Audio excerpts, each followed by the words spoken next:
Bendiciones a todos los hermanos nacidos de nuevo y a todos los que están por nacer. El Señor les bendiga, nos ayude a seguir entendiendo su palabra, su sabiduría. La sabiduría que es justificada por sus hijos. Aunque muchos no la entiendan, sus hijos, los nacidos de nuevo, pueden justificar esta sabiduría. Por eso es que siempre me empeño en decir que la Biblia es como un rompecabezas para el que no la entiende.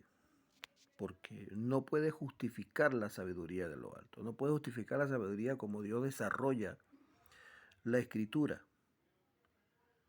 Entonces no logra atar un cabo con el otro, no logra unir un libro con el otro, un versículo con otro, un capítulo con otro, porque no tiene la conexión de la pieza clave que es la justicia de Dios, el Evangelio del agua y el Espíritu. No tiene la sabiduría de lo alto en su corazón, no tiene el desarrollo del plan redentor en su corazón. Eso significa que no tiene la fe verdadera. No cree en la verdad. Cree en su justicia, en su forma de pensar, en su forma de escudriñar, en su forma de interpretar la palabra de Dios, mas no de acuerdo con la mente de Dios. Por eso quien entiende la verdad, quien entiende la justicia de Dios, justifica la sabiduría de Dios, justifica la sabiduría que Dios ha desarrollado en la Escritura, en estos 66 libros. Justifica que estos son exactamente los libros que componen la escritura que Dios le plació que estuvieran ahí. No más libros, no menos libros. Entonces justificamos la forma como Dios desarrolla su plan redentor y desarrolla su forma de expresarla. Sus hijos somos los que justificamos la sabiduría de Dios. Dicen en Marcos, principio del Evangelio de Jesucristo, Hijo de Dios. Principio del Evangelio de Jesucristo, Hijo de Dios. Como está escrito en Isaías, el profeta. Fíjese que empieza a desarrollar el Evangelio de mi Señor Jesucristo, pero toca inmediatamente el Antiguo Testamento. Y dice, he aquí yo envío mi mensajero delante de tu faz, el cual prepara tu camino delante de ti. Wow, esto es impresionante. Porque me está diciendo principio del Evangelio. O sea, cualquiera que interprete la palabra de Jesús, bueno, el Nuevo Testamento, Jesucristo, nombra a Jesucristo e inmediatamente eso lleva al Nuevo Testamento, ¿verdad? Es como si desecháramos el Antiguo Testamento. Pero resulta que en el segundo versículo dice, como está escrito en Isaías, wow, inmediatamente me traslada al Antiguo Testamento, Isaías. Y dice, he aquí yo envío mi mensajero delante de tu faz, el cual preparará tu camino delante de ti. Y me da una referencia, me dice Malaquía 3:1. O sea que no hay desarrollo del plan redentor de Dios sin el Antiguo Testamento. No hay Jesucristo sin el Antiguo Testamento. Porque dice Jesucristo que toda la escritura da testimonio de él. Entonces, quitar una pieza del rompecabezas es no armar el rompecabezas completo. No se arma el Evangelio del agua y el Espíritu. Y sigue diciendo, voz del que clama en el desierto, preparad el camino del Señor, enderezad sus sendas. Y da una referencia, dice Isaías 43, sigue hablando del Antiguo Testamento. Bautizaba Juan en el desierto y predicaba el bautismo de arrepentimiento para perdón de pecados.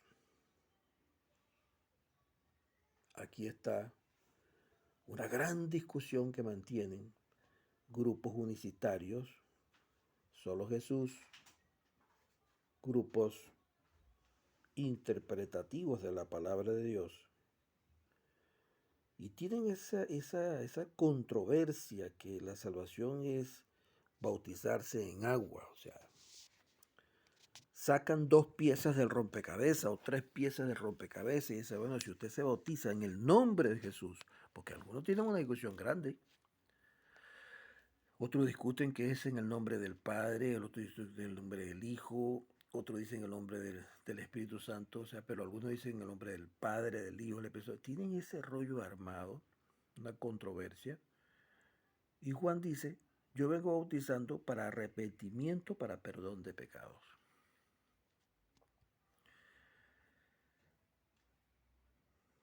Si vemos bien el versículo 2, dice, aquí está escrito, dice el profeta, dice, aquí yo envío mi mensajero. Dios envía a su mensajero, el cual preparará tu camino delante de ti. Se refiere, preparará el camino de la salvación e irá delante de ti, delante del Cordero. Entonces, estas informaciones no se pueden sacar aisladamente y hacer una doctrina de salvación, porque esto es parte de todo el proceso de la salvación. Entonces Juan vino en camino de justicia, ¿verdad? Bautizaba en el desierto y predicaba el bautismo de arrepentimiento para perdón de pecados. Predicaba el bautismo. Predicaba la limpieza para perdón de pecados.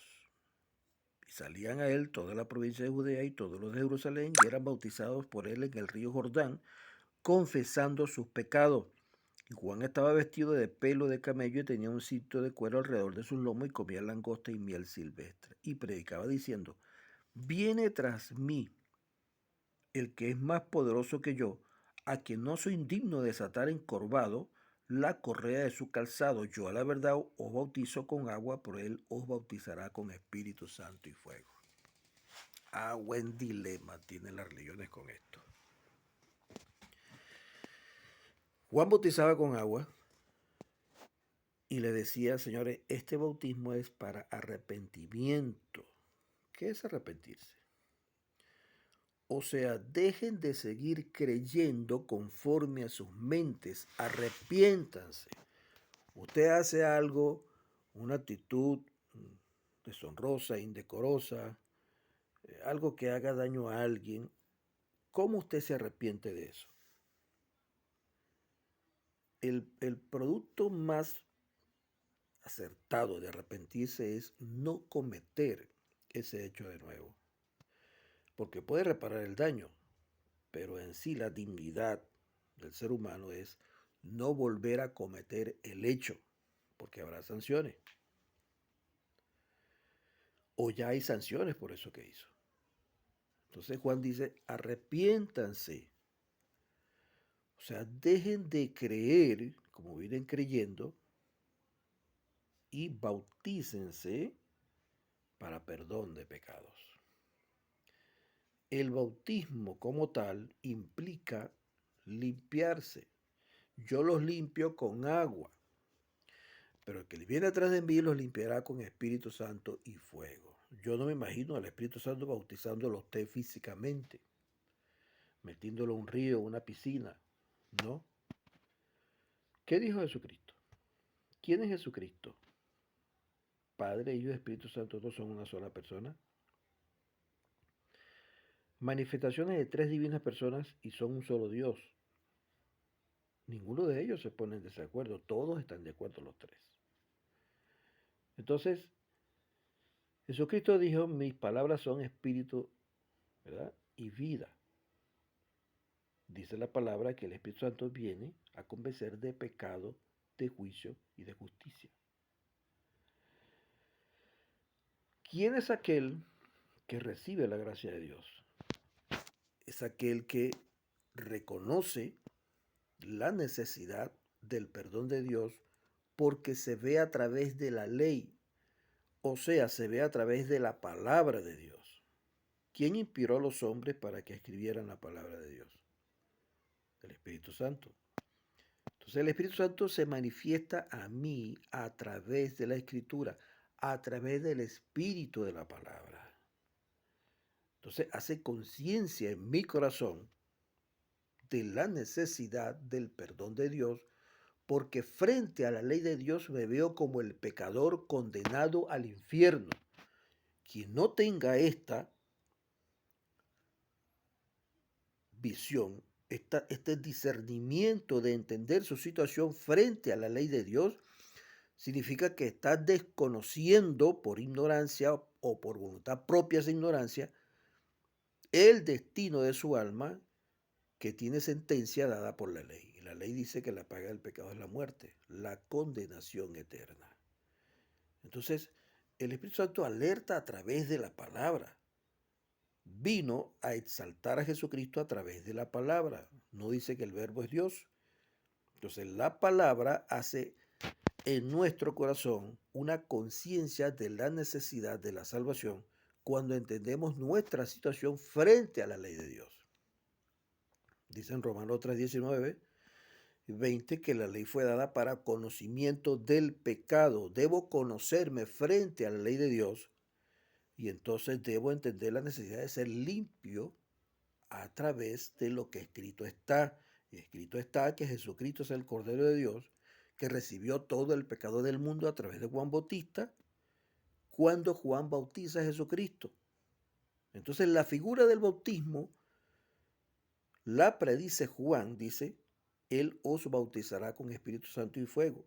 O sea, los bautizará a través de la comprensión de la palabra, a través de la fe. Son dos bautismos que conducen a la redención. La explicación del bautismo en agua de Juan el Bautista, donde predice la figura que se haría la redención a través del agua, porque Jesucristo fue bautizado y en ese momento el pecado del mundo pasó a través de Juan Bautista al cuerpo de Jesucristo. Ese es el espíritu de la palabra, es lo que debemos comprender de la palabra. No podemos hacer extractos de la palabra, no podemos sacar un versículo, un capítulo y hacer de eso una doctrina de la salvación. Si entendemos la figura del rompecabezas, entonces entendemos que toda esa información es necesaria para comprender que Jesucristo, como el Cordero de Dios, vino, fue bautizado para recibir todo el pecado del mundo a través de la mano de Juan Bautista y luego llevarlo a la cruz. Esa es realmente la explicación del bautismo de agua que fue dado a mi Señor Jesucristo. ¿Por qué hacer de esto un enrollo? Porque el ego del ser humano es totalmente altivo y no permite ser enseñado. La palabra de Satanás llenó el corazón del hombre confundiendo el espíritu de la palabra de Dios, dejó de entender el espíritu de la palabra de Dios y cayó en una confusión, en un vacío. Por eso dice en Génesis que la tierra estaba desordenada y vacía. Esta explicación, este mensaje, nutre nuestras vidas espirituales y puede llevar a aquellos a comprender su necesidad de verse frente a la ley de Dios y entender que la ley lo acusa, lo condena y que es necesario recibir la salvación a través del agua y el Espíritu. Bautismo de Jesucristo, sangre y resurrección. Espero que Dios mueva el corazón de aquellas personas a través de este corto mensaje a entender su necesidad de la salvación, a entender la necesidad de comprender verdaderamente el espíritu de la palabra que está escrito. Sus palabras son espíritu y vida. No podemos entender la palabra literalmente, sino espiritualmente, la intención por la cual fue escrita esa palabra. Que el Señor les bendiga. Bendiciones.